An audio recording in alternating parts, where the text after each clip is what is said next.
Battle of Thermopylae was a vicious battle starting the Second Greco-Persian War. Persia prompted the war when they sent a messenger to Sparta with the heads of kings they conquered to intimidate them.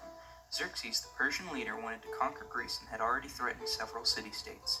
Leonidas, the king of Sparta, did not take kindly to the threat and killed the messenger. When Xerxes' ambassador did not return, he organized 300,000 soldiers to attack Greece. 300 Spartans and 7,000 other Greek men mobilized to Thermopylae Pass, where Xerxes' army was most likely to attack. Leonidas and his men defended the middle of the pass near a previously constructed Phocian wall where he could position as few men as effectively as possible. When the Persian army arrived at the pass, they waited 5 days until they were finally given orders. After attempting to negotiate with Leonidas, Xerxes sent 15,000 soldiers to take the warriors as prisoners. Once again, no soldier returned to Xerxes with news of victory. Persian soldiers began to invade in swarms of 10,000, but the Greek warriors fought in a phalanx formation with the Phocian wall at their backs.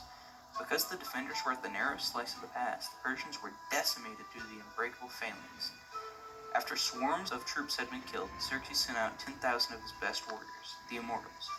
Though the Immortals were strong, experienced soldiers, they died just the same as every Persian sent.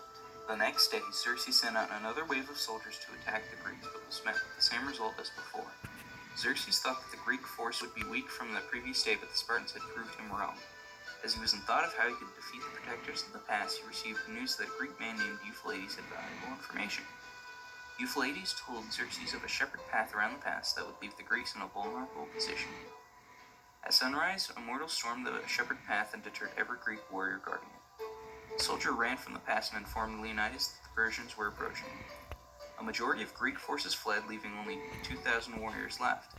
Leonidas and his 300 warriors remained at the pass because it was Spartan law to never retreat. A light infantry of 10,000 marched towards the wall, but was stopped in the middle because the remaining Greek force attacked them in a wider portion of the pass. Even though the Greeks were at the disadvantage, they fought until the Immortals arrived with 20,000 troops and were pushed behind the Phocian wall towards a hill. Xerxes ordered his archers to rain down fire on the hill, killing every last Greek and ending the Battle of Thermopylae. Even though the Persians won the battle, it was still a massive loss for them. Xerxes had lost tens of thousands, if not hundreds of thousands, of warriors to a mere 7,000. This loss had severely crippled the Persian invasion force, which ultimately lost them the war.